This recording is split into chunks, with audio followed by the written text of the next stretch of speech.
Hey everyone, welcome back to the Sports Psych Show. Thanks so much for joining me. Today we're going to be speaking all things language and relationship with Dr Kieran File. Kieran, welcome to the Sports Psych Show. Thanks, Dan. Good to be here. Really excited to be speaking to you today about two topics I am passionate about, being a sports psychologist myself, language and relationship. You've written a book about this, so we're going to unpack that book. To get us started, tell us a little bit about yourself. Yeah, so I'm a linguist by trade. I'm an associate professor in Applied Linguistics at the University of Warwick.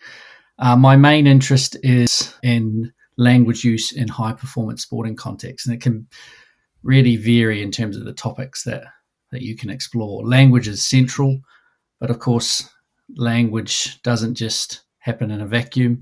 Language helps shape our identities. Language helps shape relationships.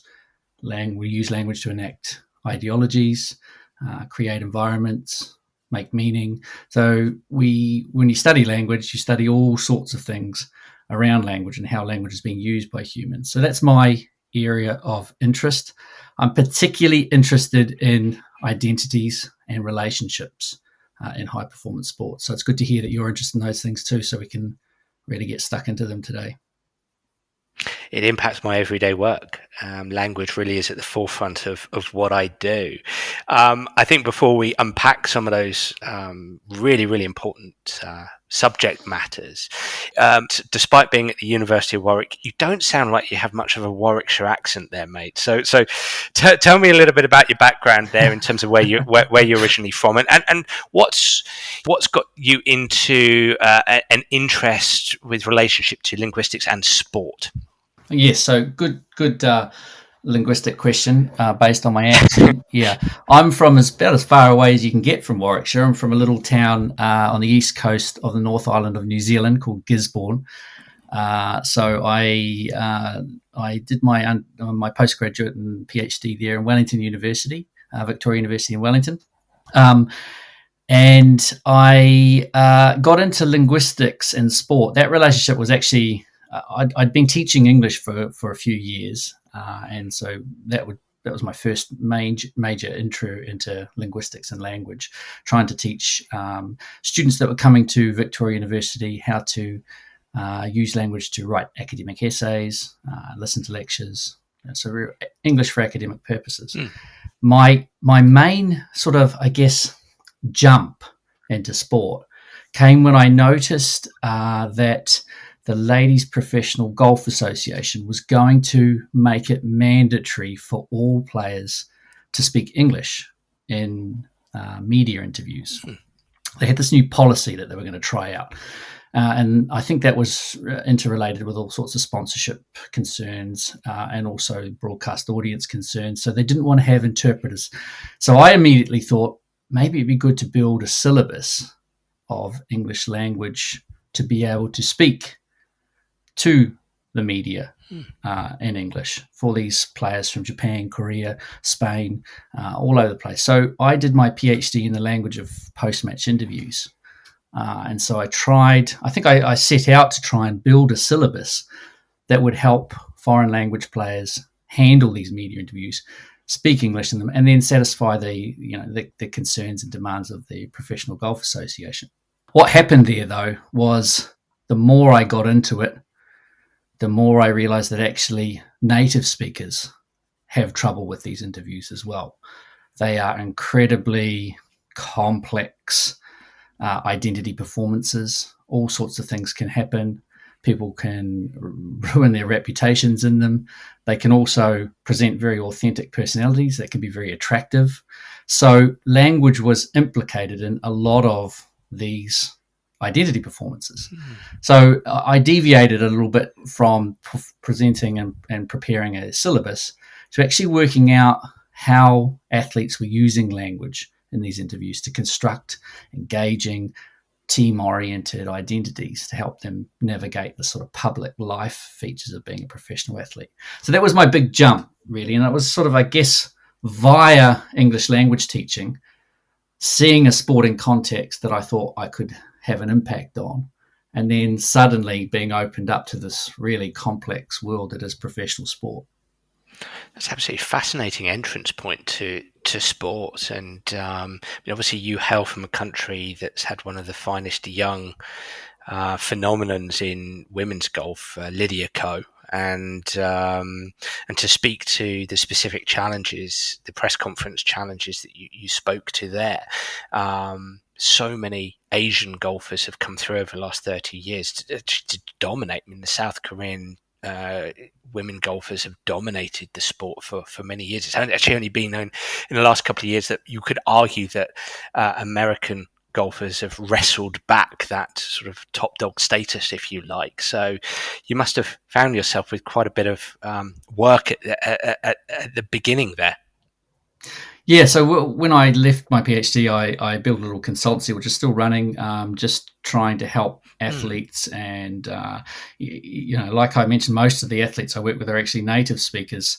I have worked with a few non-native speakers, even actually more recently, non-native pundits. So punditry language in the media is another area of potential interest.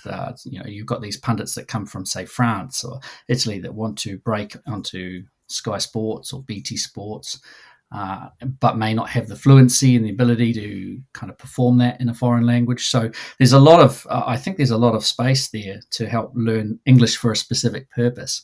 But yeah, the things the teams that I was able to work with, they've recognised how important the public sphere is for managing even their day-to-day life. If you've got a bad interview doing the rounds, that can have a bit of an impact on team morale. And so, being a team player in the media is a key goal that I try to develop in those sessions.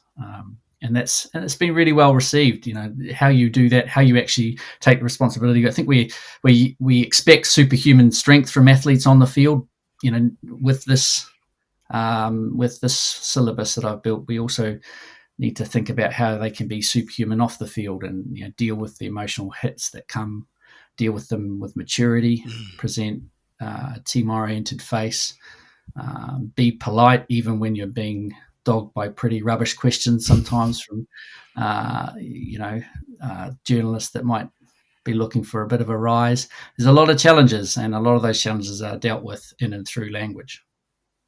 Well, it's interesting you're speaking to that. I was watching a recording of a press conference yesterday from the Chelsea soccer football manager, Graham Potter, who at the time that we're recording is the current Chelsea manager. And he was actually addressing a journalist in his media session and dealing with a difficult question and doing so very eloquently. I mean, it's such a challenging part of whether it's a manager's job or that interface with the public is such a challenging thing for managers, for players themselves. And so the training off the pitch with regard to language is as important as the language they have day to day in practice, in training, on the pitch, on the field, on the court, on the course.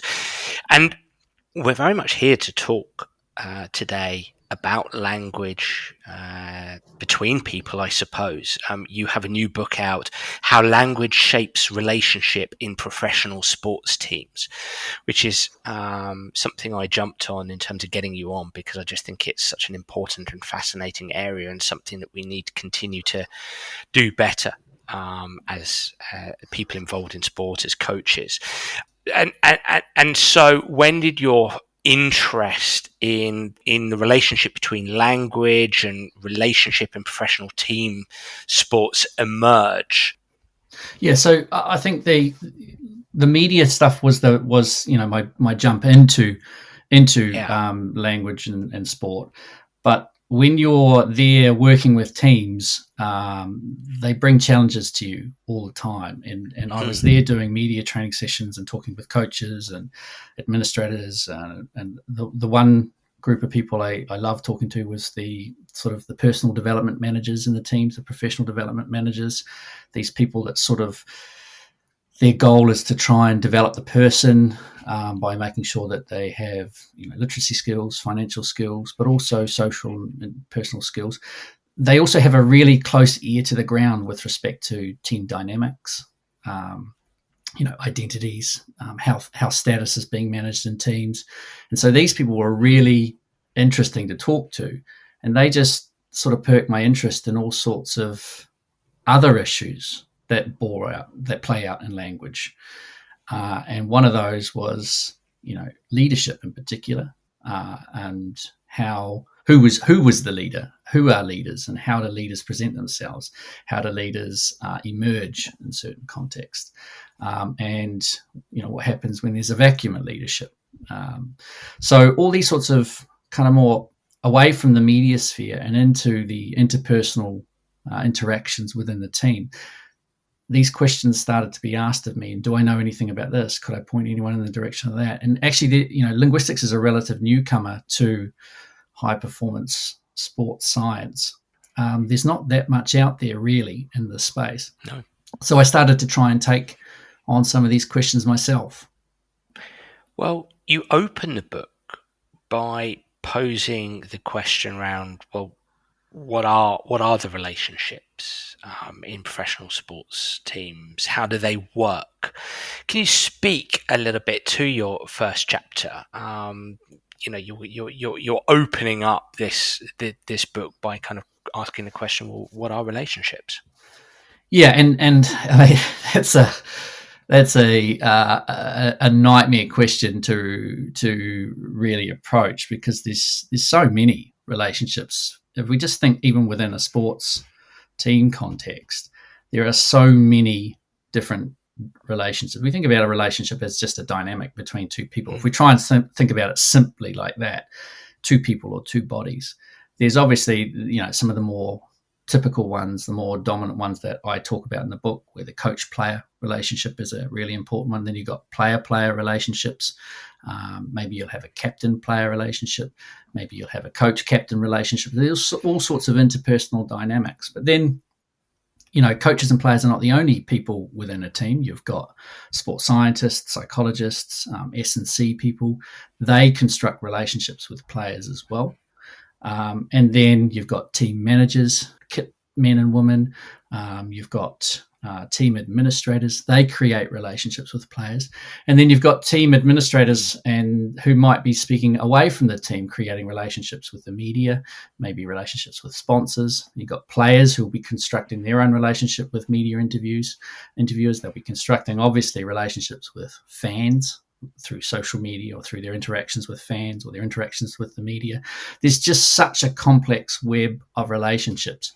But I think if I was to boil it down, it's an interpersonal accomplishment, a relationship between two or more people or two or more bodies. And I think what's really interesting when you dig into relationships in high performance sport, it's just the sheer number of them that actually, teams need to manage to perform their business, their everyday business. There's just so many relationships there. The ones I've approached in this book, quite a narrow set based on the data that I was able to collect, but just there's much more work needed in this space to look at the complexity of the relationships that are alive in a professional sports team. Are you able to share what sports you studied, what sports these teams came from? So it's one particular team that I spent a month with. It was a professional New Zealand rugby team. Okay. I'm not able to divulge the name of the team to the respect of their, just to keep them anonymous. And that I mean, one thing to say just from the outset there is that, for me, it was really daunting going into a professional sports team, spending a month with them as they sort of did everything, really lived and breathed the game. But it was also such an honor to be allowed into the space. And I was so thankful. I treated it with a great amount of respect, because these are sacred spaces. A lot of the people I interviewed for my PhD I did interview a lot of professional players in New Zealand, and they talked about how sacred the changing room is. And so to be allowed in there to talk about and reflect and study these spaces, I treated as a great honor. But yeah, I spent a month with this team, followed them everywhere. Trainings, team meetings, changing sheds before games, halftime. even managed to get out on the field. I took on the position of a water carrier in the team. You know about that one? Yeah. I know about that one. I took on the water carrier position, and I was able to, take my camera out onto the field into stoppages and look at how the team were communicating, the players were communicating with one another when the coach wasn't there. And you could see all sorts of really interesting dynamics within the team on the field with respect to the stoppages, what the team were doing, who was stepping up, who wasn't, which is also a really interesting question. I was able to get in there and spend some time. I obviously sat with them in airports as we were flying off the games, was on the team bus, everywhere. But, the goal of the book was to report on this one team, okay, get into depth with it, really dig deep, and I guess just sort of lay a platform for others to go in and do similar studies in other teams, in other sports contexts. I was going to ask you, actually, you have a toolkit, don't you, for analysing the social interactions and relational dynamics. What I'm hearing you say was it was observational. Can you just run us through briefly, you were there every single day. What tools did you have in order to capture relationship and language? Yeah, so to start with, obviously the theoretical premise for the work was that relationships happen in day-to-day life. So I need to record day-to-day life, and so I needed to get in there, follow them around. But I couldn't rely on my memory for this. As a linguist, I wanted to capture this and then go back to it and study it. As a linguist, a discourse analyst in particular, you want to collect recordings to be able to go back and scrutinize and explore in greater depth. So I armed myself with, typical tools, a GoPro camera, various other cameras set up in changing rooms, little audio recorders, some placed on people like coaches, some placed on water carriers, some placed on me. I was sort of covered in recorders for a while there. Sometimes it's just to make sure that if one fails, you don't miss anything. Other times, because you can't be everywhere, you've got a recorder on a coach who's off working with the backs, for example, and I'm overlooking at the forwards. I don't want to necessarily miss anything. So, those recorders are able to capture what's going on over there that I can then look at again at another time. So, armed with recorders, various kinds. The GoPro was probably the central tool. It gave me a nice wide lens, and so when I got into huddles on the field, for example, I was able to sort of see not only language but body language and gesture, and capture what was going on in the entire huddle. Which, without a camera, your language analysis is already a little bit limited because, body language and gesture is also really important. Even just the simple action of getting into a huddle. I found that, really fascinating, this notion of a huddle being a really important psychological weapon almost. The tighter the huddle, the stronger the huddle, the quicker they got into the huddle. These all send meanings and messages to the opposition as well. Being invited into that huddle as a member of the team was, again, another honour. It allowed me to not only collect data, but made me to feel welcome and part of the group as well, which was really, really fascinating. So yeah, collecting lots of recordings. The next step with regards to this toolkit is taking that recording, transcribing everything, overlaying all my notes that I'd taken through the observation, and then looking for patterns in the way that language is working, who's talking, what they're saying, how they're saying it, how people are responding to one another, how people are creating spaces or not creating spaces, which is also a pretty significant theme for one another, how interactions progress from start to finish, pronoun usage, all sorts of, there's just so many linguistic tools that happen they match up against the different levels through which language makes meaning. So you then take these transcripts, apply these tools, and you're able to locate patterns that you can then sort of try to start interpreting, in my case, from the perspective of relationships. I'd just like to draw on something you said there around body language. Are you when you talk about language, you're including body language. There's a strong relationship there. You are capturing data around body language, around behavior, if you like. That to you is language, or it comes from the same family? Yeah, I mean, I suppose for a discourse analyst, even though we talk about language, that's our main data that we collect. We're really studying meaning making. And so language is one of the most important, if not the most significant tool that we draw on to make meaning, particularly complex meaning. At the same time, gesture can help encode subtle meanings that might sort of make a message more authoritative, directive.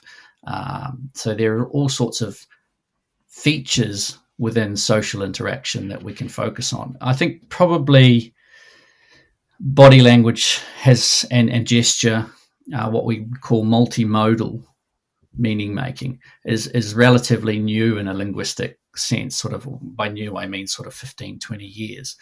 But there are structured ways you can look at body language that you can then integrate into a wider analysis of meaning making in various social interactions. I don't want to take us away from the book, but I am fascinated here just briefly because this has sparked something in my mind. I mean, more and more in psychology, we're talking about embodied cognition or embodiment, and I'm interested to get your take on this as a linguist. So much of my work, I think, when we talk about body language, it sort of summons up the sort of almost cliched notion of keep great body language, but actually at a more granular level, the subtle iconic gestures, the style in which somebody moves, the speed at which somebody approaches, if you like, if we were talking about the huddle, these kind of behaviors or the embodiment of what somebody is doing, it's fascinating to me. I'm not going to form a question here, but it'd be interesting to get your comment. It's fascinating to me that as a linguist, this is something where you're saying, okay, we're categorizing this as multimodal meaning making. This is important to us. This runs synonymously with language. Yeah, and I think the shift from language as the object of study to people as the object of study. I mean, there are various approaches to the field of linguistics as a discipline. It's quite broad. There are those who will be more fixated on language for language's sake, so really trying to understand language systems, structures, how languages are organized. But there, the object of the study is really the language, whereas further down the continuum to where I sit, it's a much more interdisciplinary space where you're looking at things like language in the mind, language and cognition, language and social structure, which is a particular interest of mine, how teams structure themselves. Anthropology is a really significant discipline for linguistics too. And, how did the patterns of coached language develop, first of all? I mean, just hark back to the first ever coaching episode. I don't know when that was or where that was, but how did the practices that we see referenced and reflected in today's coaching behavior, where did they come from? What informed them? So when we talk about people and we talk about those sorts of things, then body language is a significant resource that we rely on to manage our relationships with people. And, a lot of what we do there as linguists is think about, okay, so, power and solidarity were the main tools of interest for me in my book. What body language is helping to create relations of power, asymmetrical power or symmetrical power? The coach sort of standing in the middle of a huddle, that's a particular aspect that obviously puts that coach front and center. The coach with putting the arm around a player after a loss, then these are meaningful actions that actually can be explored and interpreted from a relational perspective. Well, that's a lovely segue onto chapter 3, which is exactly about what you've been speaking to there. How do coaches, you're posing the question, how do coaches exercise control over players? I think you've given us some clues already. What else is available to coaches to exercise or control, or what did that look like is probably a better question. Yeah, so I'm fascinated by probably the most interesting thing for me was language and power in the coach athlete relationship. I mean, I don't know about you, Dan, but I've heard the word empowerment a lot of late, and I you hear coaches say I'm an empowering coach, or I want to empower my players a little bit more, and yet everything I've seen when I go into teams shows sort of a different cultural reality. Yes, if I could say that, frame it. And so one of the really clear pieces of evidence that came through the research here, and that I talk about in that chapter 3, was that the coach was just in control and exercise control over the team. And that's, I'm not saying that because I think it's bad or wrong. I'm not a coach. I wouldn't really be able to answer that question. I'm just saying it was incredibly clear that coaches are in control. And so this notion of empowerment, I think it's really interesting to reflect on, because I think to really truly empower a team, you're going to have to really reshape the culture significantly, because the players orient to the coach as being in control as well. So, if you want to change this culture of being the center of the team, and you want to be more of a resource for your team, where you want your players to take ownership, that's going to take a pretty significant shift in behavior and culture and mindset to be able to achieve and accomplish that. And coaches would basically, in the data I had there, they controlled governance of the team.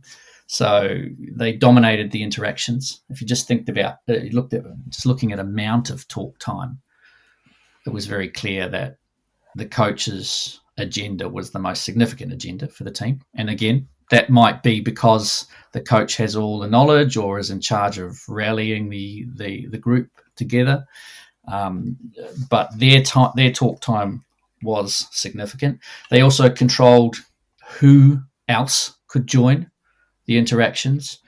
So a lot of what I saw was quite a restricted turn-taking system, where the coaches would point to or choose particular individuals to also contribute to the governance of the team, usually the captain, but they would also dictate how that person could contribute or what that person was able to contribute. So, if the coach had just delivered a long monologue about training and then turned to the captain and said, what would you like to add about that? Then obviously that's restricting the captain to some degree about what they can add.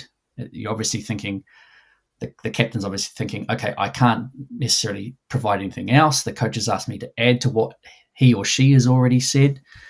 So, they're restricting the access to the floor. They're also restricting how people can contribute to that.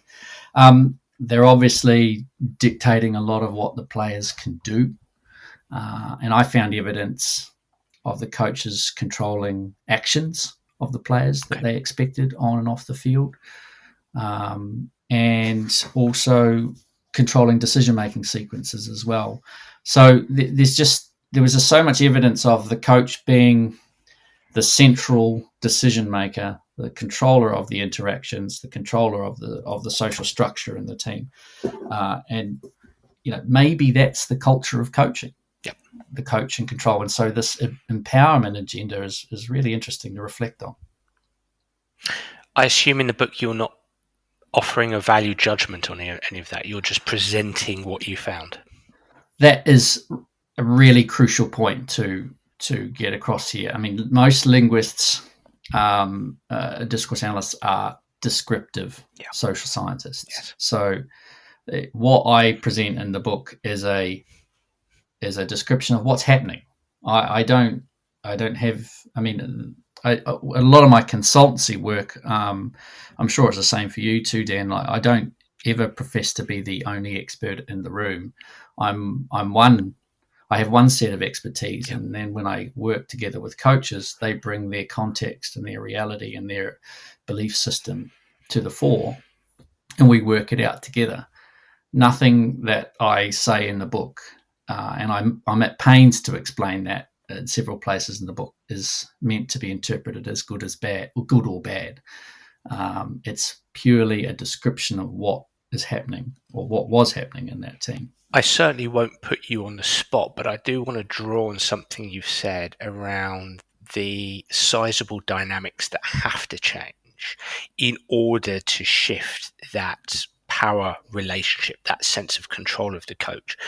There's certainly in the last couple of decades, maybe longer, but certainly increasingly every year, there's more and more call for the lessening of that power relationship, turning down the volume of power, perhaps turning up the volume of power and control for the athlete themselves, the athletes themselves, as a consequence of that sort of power threat relationship.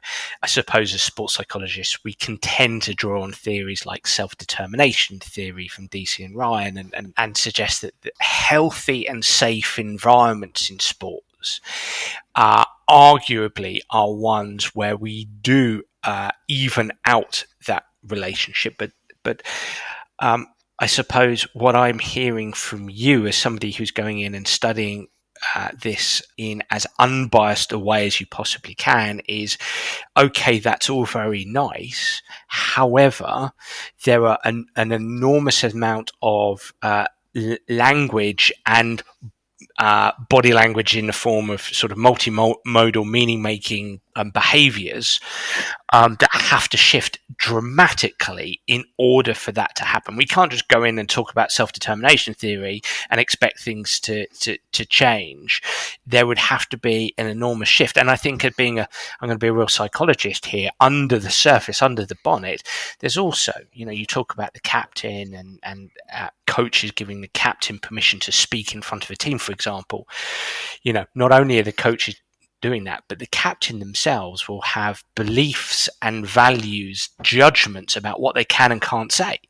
It would be completely abnormal for, let's say, a captain to stand there and criticize linguistically the coach's decisions in front of the whole team. So there's an enormous interplay of internal and external things here going on. So that shift is maybe fanciful, to say the least. Yeah, and I think the key thing with respect to language is that a lot of this power runs really deep and is actually it's what we'd call hidden in plain sight. Decisions about how interactions unfold, who initiates the team interactions, whose agenda is served, who controls how the interaction unfolds. These things are so ritually performed that we take them for granted, and to just sort of, I guess, stick empowerment on top of that, it's no wonder that would not work. Or it might probably, if anything, it disorient the players a little bit too, just to decide one day that I'm going to be more empowering and explain to the players why, and then just go back and disempower them by taking all the decision-making opportunities away, by controlling interaction with them, by making decisions on their behalf. And I think it absolutely could work. I don't know, and I'd be very clear here, I don't know, whether or not it's going to lead to greater performance in a sports team. I think there's evidence to suggest that actually learner-centered pedagogy can be quite disorienting for learners. But there's no question why it couldn't work, an empowerment agenda couldn't work. But you're right, this would need to result in a significant shift in behavior. And also quite, significant shift in identities of coaches. Coaches as authoritarian, dominant experts who know everything, and players are there to receive the expertise of the coach, that's sort of what I see more often than not in teams, and certainly what I saw in this team. Not to say, again, just to express, not to say that that's wrong. Coach as resource for players, or even something in between those two models, I don't see as much, and I don't see as often. And but would need to be oriented to if you were to change the culture to be more empowering. But Dan, can I throw a question back to you? I mean, I don't know whether this is an area that you've explored. Is empowerment of players, is there evidence to suggest that would lead to greater high performance? Do players actually want to be empowered? I'll answer your second question first by saying I think there's an enormous amount of this is my psychological get out of your question way here, but no, because there's a great deal of complexity, and this is one of my challenges to people who talk about the importance of being, let's say, and I think these two phrases are thrown out a little bit too lazily, player-centered or player-driven. I think the challenge is, if you have, let's say, 15, 20, 25 players in a squad, you have enormous individual differences there. And you have, and those individual differences include players who can, no matter the skill in their feet or their hands, can suffer quite acute social anxiety, for example, whereby coming to the front of the room or just even being in the group and being asked questions, again, irrespective of the quality of their sporting prowess, it can cause them an enormous sense of stress and anxiety. That kind of environment that would be considered, let's say, player-centered or at its extreme player-driven. The other individual difference in personality could be players who are more inclined, who are maybe less open and like to think less about their sport, and just in their language would say, I just want somebody to tell me what to do. So they're not necessarily chasing an enormous amount of cognition in their sport, the experience of cognition, where some others love to think and love to, would love to be involved in the instruction and are real students of the game. Others are more inclined to just do. So I think that's one enormous challenge that coaches face, who want to bring it more towards, again, using those popular terms, player-centered and player-driven.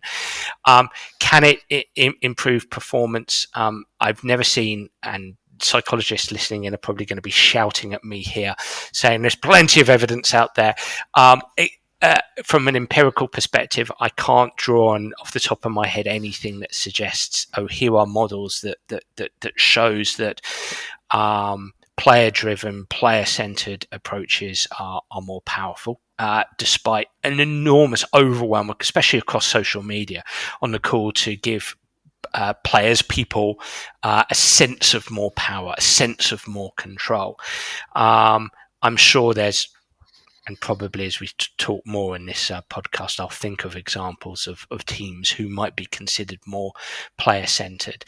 The environments I've been in, and I've been in with coaches who have said, I want my players to make more decisions. I want them to be involved.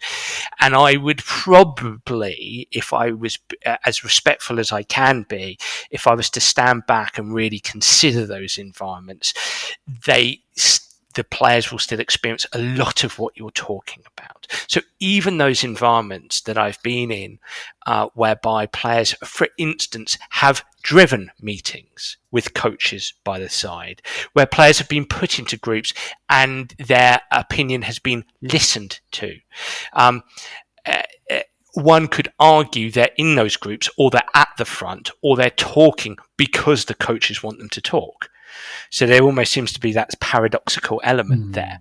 I don't know of any, at least elite professional team, where it's completely player driven, if you like. It just doesn't exist, because it's, as far as I'm aware, again, listeners, you can reach out on social media and tell me I'm wrong here. But again, synonymous with elite sport and coaching is a coach has information, knowledge that is useful for the people that they are coaching. And again, ingrained into sport is, well, these are still activities with pre-illusory goals, with rules and boundaries and borders. And so principles matter. And thus having some frameworks and structures around principles in order to help people focus, the opposite of that disorientating experience that you spoke about, is important. So I get the calls for managing power, managing threat. I get, as a psychologist, I get self-determination theory. There's a lot of voices on both sides. There's voices in the middle. I'm kind of in the middle. There's a sweet spot, and context matters, and that sweet spot is probably constantly moving for teams and probably constantly moving for individuals. And that's why we do what we do. We love what we do because it is complex and it is difficult. And I don't know if I've answered your question or avoided your question, but it's just a whole riff off the top of my head there. No, I apologise. I've just changed the dynamic, and I'm interviewing you now. But I just had to jump on that because, like I've mentioned, as a linguist, I bring a certain small set of skills to this analysis and this problem, but I don't have the background that someone like yourself has. So I just had to grab that opportunity. That notion of balance is really interesting, I think, because there's got to be, I think, a happy medium here where players feel like they belong, that the coach values their input, and actually maybe theoretically links towards solving performance problems or increasing performance. The one that comes to mind is a lot of the halftime analysis that I did in this regards. I found that the coaches dominated the halftime team talks. Yes. And they created little positions for the players to provide the answer. So there were questions like, what's going on in the scrum? What's happening with the scrum? What's the problem with the scrum? And then a player would give a 1 or 2 word answer, and then the coach would say, yes, that's right. And then they would deliver another sort of 2-minute evaluative sequence. And it just dawned on me that, by the end of the team talk, the coach had discussed all the problems that they thought were significant from their view on the pitch, their view of the game from outside the pitch, but had not really asked the players about the issues that they were experiencing, and so was not able to necessarily be a resource for those players. They were then they basically had to address these problems as they were running back out onto the field, because not only does the coach dominate the halftime team talk, but the players respect that. They don't raise these issues unless they're necessarily asked to by the coach. And so all their problems, they're just left to work out on them by themselves as they're running out onto the field. Whereas really some balance there might help the players to engage with the coach and bring their problems or issues that they're experiencing to the coach. And the coach could then use that expertise that they have to maybe help solve the problems. But by dominating these halftime team talks, you get one person's view of the game, and that's the coach. And I'm going to draw a very basic continuum. And again, people out there listening might quibble this, but let's just go with this. Coach-driven, player-centered, player-driven. I think if we said that halftime team talk was solely player-driven, let's say in soccer, football, you've got 15 minutes at half time, or in rugby, you've got around 10 minutes. If it's solely player driven, if we're on that side of the continuum, and again, I'm talking about a complex situation and basing it on one continuum, but go with this, then the problem there, or the challenge there, is that if you've got no coach input, you're potentially missing a lens of the game.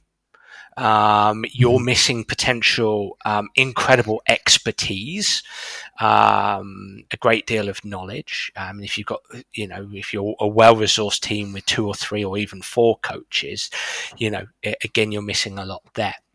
If we go to the other end of the continuum and it's solely coach driven, which perhaps historically that's been the landscape, then again we're missing the lens of the game, the knowledge in the game. Coaches might provide evidence of and detail around coaches knowledge of the game, but knowledge in the game is something that the players are capturing through their lens. And so I just wonder if that player-centered piece, again, a very stripped back term for this, but player-centered piece is, to speak to what you were saying, we come in, players get a couple of minutes, maybe in groups, maybe positional groups, to talk amongst themselves with various leaders amongst those groups, having conversations to gather information that they could potentially give back to the coaching staff as well. And then there is the opportunity for coaches to speak to what players, the information that they've gathered, and also stuff that the coaches have gathered as well. And done in a very dynamic, skillful way, you could keep feedback quite short and sharp as well, and answer the kind of questions that players have. So that maybe speaks to some of what you're saying, or what you might look at doing at the coalface. Obviously, there's a raft of upskilling around leadership and teamwork, and exactly to your book, the language, the relationship, and so on and so forth. And not to mention the different lenses that people have around the game themselves, the biases that they experience. It is pretty complex. Yeah, and I think broadening a coach's linguistic repertoire, if you like, their understanding that interactions don't necessarily need to unfold in the same way all the time, that context might be quite important, but also understanding how to shape interactions in different ways and reflecting on how you might shape interactions in different ways. I mean, there is evidence that coaches do ask players what problems they are having, but they tend to, certainly in the evidence I've got, tend to do that right at the end of the interaction, maybe when they're running out. So thinking a little bit about when you engage those players might be one way to broaden your approach to managing these interactions. It's interesting you say that, because if drawing upon a few chapters in your book, you speak a little bit to exercising power through questioning. I mean, I think that would be interesting to get some thoughts from you there, because I would imagine most coaches listening in would think that questioning is a way to reduce their power and increase the power of the player, because you're giving them the opportunity to speak. But I'm sure you'll speak to that. And then really a couple of chapters on power sharing. How do you establish that flatter social structure? How do you distribute power across coach and players? Are there some intermediaries there that can work? So a few questions in one there, Kieran. Yeah, I'll try and reflect a little bit on the question one. That's one that was really interesting, because you're right. Questions, at least break up a monologue, create a dialogue. But it's probably not that simple. You hear a lot about questions being open or closed, and the coaches need to ask open-ended questions to engage the players. But again, it wasn't even that simple. The patterns with respect to the questions, they perform various functions, and approaching a question at a function level is probably much richer in terms of understanding that relationship between the coaches and the players. A lot of open-ended questions required one-word answers that then the coach would use as a pivot to then deliver a long, large monologue. So the question was open-ended, but it was functioning to, I guess, find common ground on a topic that the coach could then expand on and elaborate on. Didn't change the dynamic at all. It didn't change the fact that the coach was the more significant expert in the room, and it was their agenda that was being driven. So open-ended, closed-ended questions were not really telling me much about the dynamic. I had to go deeper there and think a little bit about, well, what kinds of identities were the coaches enacting through their questioning?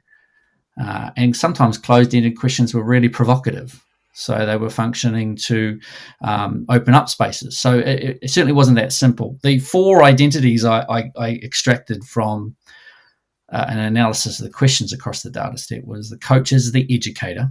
So questions were, in this case, used to sort of orient players, try and elicit whether or not there was a shared understanding about a particular issue that the team were experiencing, whether there was shared knowledge about the solution to that problem. So the questions were used by the coach to sort of tease out whether or not the players knew what was going on or understood. And that was really common. The coach as educator was a really common way that questions were used. There's also coach's problem solver. So questions were used there to orient people towards problems and solutions and see whether players shared those solutions or not. Sometimes the questions were used for accountability purposes. So we're talking more here about the coach's sheriff. I think I call the coach's sheriff in that particular case, where they're holding players accountable. Like, where were you? What were you doing? Why weren't you there? These sorts of quite direct questions. Who was supposed to be there when that try was scored? So there's sort of more accountability type questions as well. There are obviously some crossover between these things, because asking who was at fault obviously is an accountability question, but also maybe hopefully driving solutions for any future play in that particular area. And then also questions coaches as motivators. Some of the questions, some of the more interesting questions were oriented towards more motivational purposes. And I'm just trying to think if I can remember an example. Sort of like, are we going to let these guys run over us again? Okay. These sorts of questions that were actually, there's no necessarily informational content being negotiated there. It's purely functioning to try and motivate. So questions are really interesting to look at from a functional perspective, as opposed to a formal perspective. I think we get fixated on this notion of closed and open-ended questions, when really we should be thinking a little bit more deeply about, well, how are the questions functioning in a social interaction? How are they functioning interpersonally? And that was really interesting to look at. I can't remember your other question. Sorry. No, well, actually, that then enables me to jump in and just to reinforce what you said. Did you say that the four functions of questions were, or categories were, educator, problem solver, accountability, and motivator? Sort of those are sort of shaped around different identities of the coach. So the coach would enact or construct their identity as an educator using questions a lot, as a problem solver using questions. They'd use questions to perform problem solving. Sheriff, I think I called it sheriff in the book. Like the sheriff, right? And that was more questions about, right, who was at fault here, and then questions to sort of perform that identity as of the coach as the motivator. I found that more of a rewarding level of analysis than looking at closed and open-ended questions, just because it didn't really give me anything sort of consistent to really explore. Closed and open-ended questions, you can get long answers, engaged answers to either one of those, and so I needed to look a little deeper. Talking about looking at it in depth, I mean, as you were speaking, it was making me think about the style in which we deliver those questions, or even the coaching points I want to get across.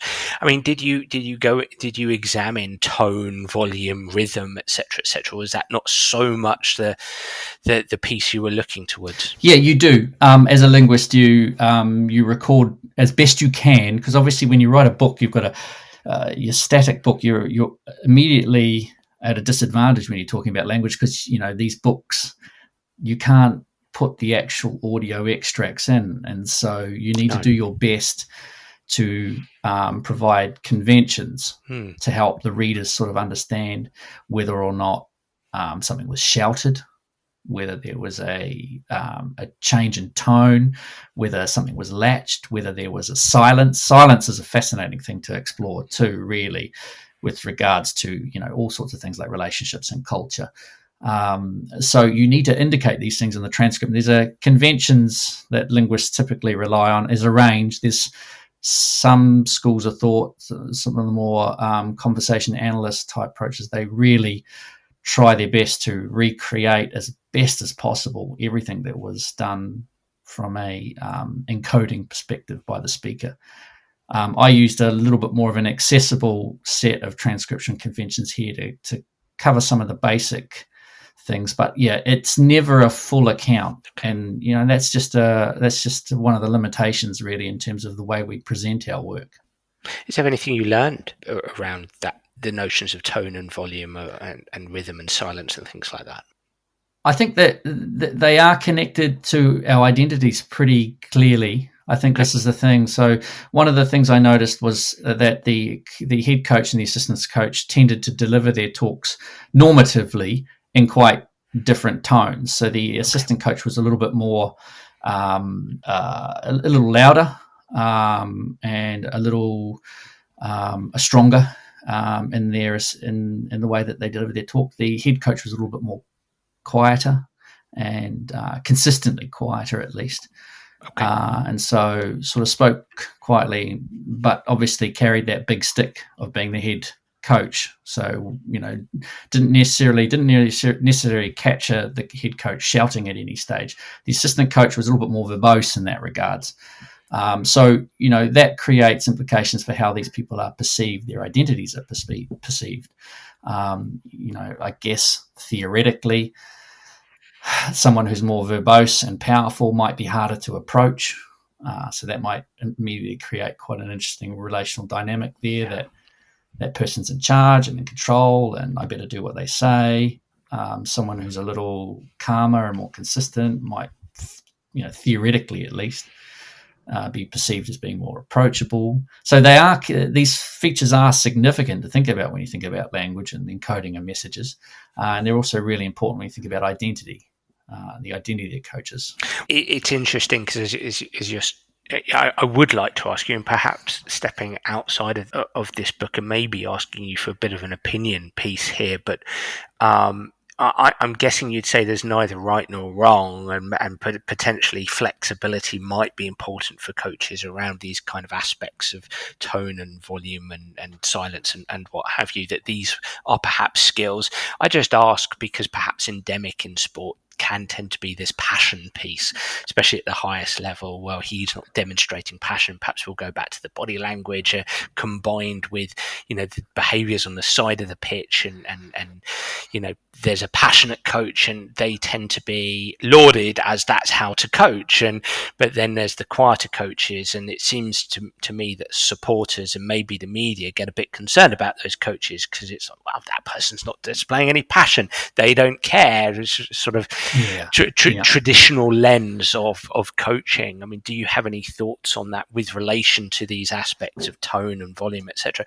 Flexibility, or is one way a better way? Yeah, I think probably the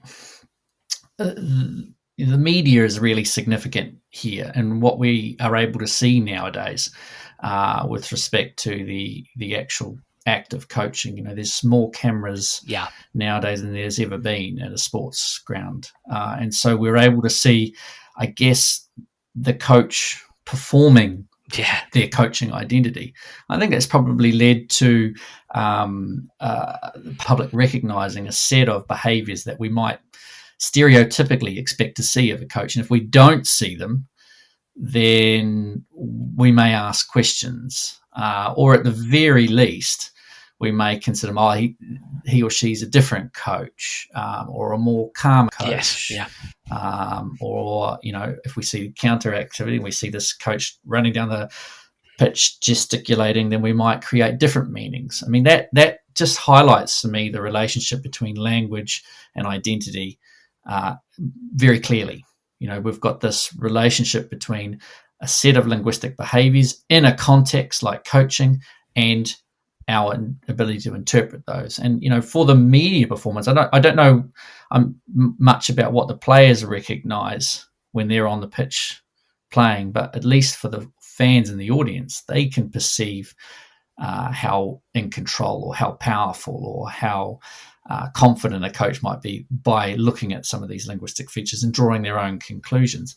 One thing I'm interested in is, the substitutes, what they perceive. So the players are out on the pitch, and I've seen examples of this in football academies that I've gone into, where you you see a coach criticizing players with their assistant coaches next to them, and saying, "Oh, he's not doing this or she's not doing that," and they're obviously having a conversation with one another, but there's all these substitutes listening, and I wonder what sort of effect that has on the substitutes that are about to go on, or even the substitutes with respect to how they themselves interpret that player who's being criticised. Maybe that they're thinking, "Oh, that player's not very good. I might, he or she might be out next week, or dropped, or what does that then do for the belonging that player has?" So language has a really significant impact on the sideline. I don't know whether that answers your question, Dan. I think I might have gone off a little bit, but no, it does. I mean, I think that really what I'm drawing from that, and a lot of what you're speaking to, are things that I think about a lot and have ongoing conversations with the coaches that I work with in my consultancy practice, is just recognizing the granularity of influence of language, behavior, and we have to, I think, coaches, if they want to be the very best that they can be, need to consider these things. I'm mindful of your time, but I do want to speak a little bit to solidarity, because these two big themes running through the book, control and solidarity. The last few chapters very much speak to solidarity. Can you tell us a little bit about that? What do you mean by that, and what were you looking for, and what did you observe here? Yeah, I mean, we often hear about the importance of solidarity and togetherness and belonging in sports teams. And I think the big question I wanted to know is how is this accomplished linguistically? Okay. It's obviously something that is felt by people, but it's also something that's performed. And I think that's really important. Performed, not in the sense of inauthentically, but belonging and togetherness is something that's performed ritually and subconsciously by behaviors. I mean, the huddle is a very common non-linguistic one. If you're outside the huddle, or the huddle's weak, or then potentially we might read that, or as people not being tight or together, is a very basic, simple example. But what is it linguistically? And I mean, there's a lot of things that happen from a sociolinguistic perspective around accommodation. When people come together, their accents can accommodate to one another to sort of create that sense of solidarity. So that's an important sociolinguistic feature. But a lot of pronoun usage is really interesting there too. A lot of we versus you and I, and shared language in terms of team names, nicknames. These are really important for creating sort of lower status relationships. And, lower status relationships are theoretically more, when people's status is more aligned and equal, then that's a definition of solidarity. They're closer to one another. So there's all sorts of things that I looked at in the book. I looked at pre-match addresses in particular, and looked at how the coach sort of used language in these pre-match addresses to sort of establish togetherness, and the way that they did that. I also looked at the coach and athlete solidarity and togetherness, and that's really interesting because I spent the first 3 or 4 chapters in the book talking about how asymmetrical the relationship was between coaches and players, and that's immediately suggests that solidarity isn't necessarily there, because they have quite strong power difference. And if you have quite a strong power difference in a social structure, whether it's a workplace or whatever it is, a team, then your ability to get close to that person is restricted to some extent. So that coach athlete solidarity question is a really interesting one. And I think what I actually found was solidarity was used as a tool almost by coaches to control players, which sounds quite counterintuitive. It was like you had my solidarity, providing you do everything that you need to do, if that makes sense. So you've got all these sort of controlling moves by the coaches to try and indicate that the players need to do certain things, and if they do, then the coach is friendly with them. That's quite interesting to reflect on from a a team culture and approachability perspective. But the coach-athlete solidarity question, I think, is one that deserves a lot more attention.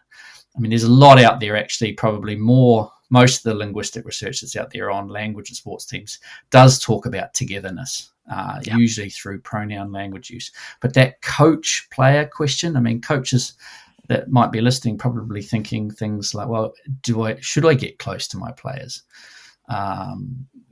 Is it important to maintain a professional distance? What do I gain by getting close to my players? What do I potentially lose by getting too close to my players? There's all sorts of really complex questions, I think, there that we could unpack.